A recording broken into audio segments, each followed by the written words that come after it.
What is up, everybody? Welcome back to the channel. I'm Elliott Delp, and today we're going to be doing a review of this Radical Firearms 10.5-inch 5.56 pistol upper. This should be a great little video, so let's get right into it.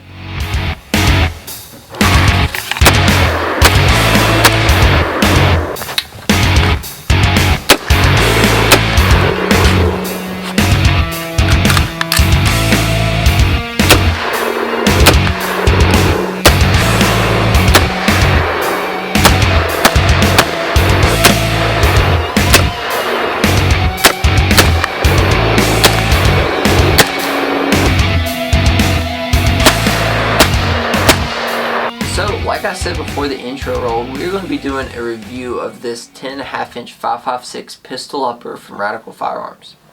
Now, before we start this review, I would like to say Radical Firearms did send this out to me to test, review, shoot, but they didn't give me any kind of instructions on any of it. They didn't tell me to send it back if it did bad. They didn't tell me to even contact them if it did bad. So, kudos to them. I have had companies that have said, hey, if it does bad, we want to hear about it before you tell your opinion on it. And that stuff's just eh. So Radical did not do that. So here we are. Kind of how I want to structure this video is I'm going to tell you a little bit about the specs and the features of the upper receiver here. I'm going to tell you how it did through testing, how it ran. I'm going to tell you how it performed, like with accuracy. And then I'm also going to tell you kind of how I see this fitting into different types of roles in your life. So whether that be you're a military officer, or, well, not really a military, but like if you're a police officer, or if you are some sort of, I don't know, security of some sort, or if you're just buying this pistol to protect yourself. Whatever it may be, I'm going to give you my thoughts on it. And then I'm going to kind of wrap it up. Final thoughts, final opinions, whatnot. So that's kind of how the video is going to be structured. So without further ado, I would like to start off by giving you the specs. So the specs on this upper receiver are as follows. You have a 10.5-inch barrel. You have a carbine length gas system. You have a .75 size gas block. You have an A2 flash hider. You have a 10-inch Radical Firearms RPR rail. Now this rail section has the Picatinny piece across the top, has 5 M-LOK slots along the front of the pistol. It does not have any QD points on the rail whatsoever. Alright. It is mounted to the upper receiver, and the upper receiver is 75 T6 aluminum. The upper receiver and the rail are both type 3 anodized, which is a nice kind of base finish. It isn't anything special, but it's not bad, but it's not great. It's kind of like your typical anodizing. Okay. You get a mil-spec bolt carrier group, which is nice. Oh, and I also forgot to mention that the barrel has a 1-in-7 twist, if you were wondering. You get a mil-spec charging handle, and that is pretty much it. There's no special T-marks along the top of the upper receiver. It would have been nice if they were. I always like those, especially when I'm moving optics on and off of my setups. So, how did this pistol upper receiver perform? So this pistol upper receiver performed pretty good. For the most part, I ran it with the Vortex Spark Solar Red Dot. This is one of Vortex's newer red dots. That will be coming to the channel soon. For the lower, I ran a lower I built. It is an arrow lower with a mil-spec pistol, or it's a mil-spec trigger with Magpul plus grip.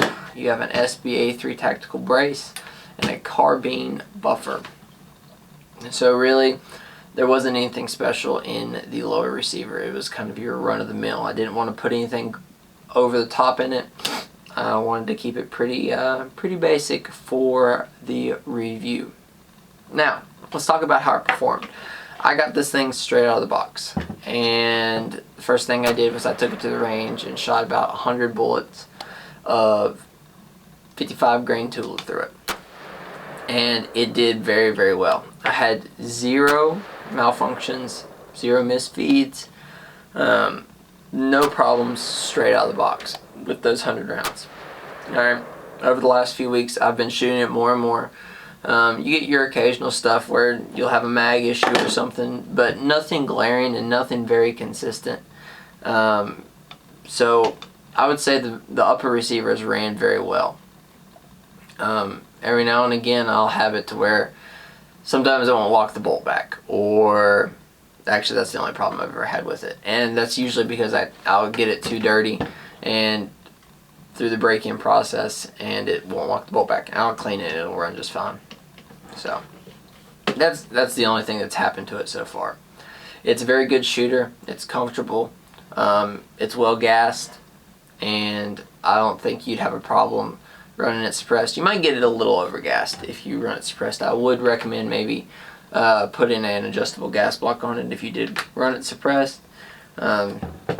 I do not have any testing with a suppressor. My can's still not out of jail, so unfortunately that'll have to come later.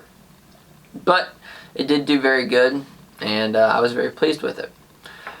If you want to talk about the accuracy of this upper, you get kind of your standard run-of-the-mill accuracy. You're hovering between that 1 to 2 MOA, depending on what kind of ammo you're using and how good of a shot you are. I was really on the upper end of kind of like that 1.5 to 2 with the ammo I was shooting. I was shooting Tula, I was shooting Winchester, Agula, all 55 grain. I didn't go up any to the 62 grain, and I know those are kind of budget ammunitions, but I don't have any high grade stuff for 5.56 right now because of the shortage, unfortunately. As soon as I find some Hornady Black or some nicer ammo, I'll be sure to give you guys an update. But as of it stands right now, the shoot's pretty good. I was able to hit steel with it at 200 yards with the Tula, and that's an impressive feat in itself, so take that for what you will. Now, how do I see this pistol fitting into your daily life? Where do I see it working the best? Where do I see it performing the most optimal? And I would say this is a great option if you were looking for something that is easily, I wouldn't say concealable because there's obviously better options out there, but if you're wanting a lot of bang for your buck, and you're looking for something that can go in a truck or that can be your home defense weapon, this Radical Firearms 10.5 inch upper is a great option. You get your good accuracy, you get your reliability, and I didn't talk about price point, but for $400 is really where you'll find this upper receiver, give or take 50 bucks on either end, really depending on how the market is fluctuating. But for that $400, you get a awesome upper receiver, and that's really something to be said nowadays when all kinds of companies are jacking their prices up. Some of the places you can find this upper are on Primary Arms, where you can buy the whole entire pistol. Also, if you check out gun.deals, you can also find it there. Gun.deals is kind of like a search engine that you can find different firearms through. You just kind of Google what you want, and well, you don't Google it, you type it into gun.deals, but it'll find out what you want for it. So, with that being said, this is a very good kind of home defense. I'm not law enforcement, so I can't really speak as the law enforcement eyes, but maybe something that a police officer would carry, or it has the reliability. It is a very good shooter, and a comfortable shot, and it is very reliable. So if that's what you're looking for in an upper receiver, maybe that's something to consider. So I really think that about does it for the video. I really hope you guys enjoyed. I hope you guys learned something, and I hope you guys were able to figure out whether or not you want to buy an upper like this. If you do, go comment down below. Let me know what you think. Let me know if you'd pick up something like this, whether or not you would like to see more Radical reviews on the channel, and what you think of it in general. Also, don't forget to hit the like and subscribe button. Every single like helps out the channel a ton, and subscribing makes it easier for you to find my next content. So I recommend you do both. But other than that, I really think that about does it for the video, guys. I really appreciate you guys for watching. As always, take someone outdoors, and I will see y'all next time. Peace.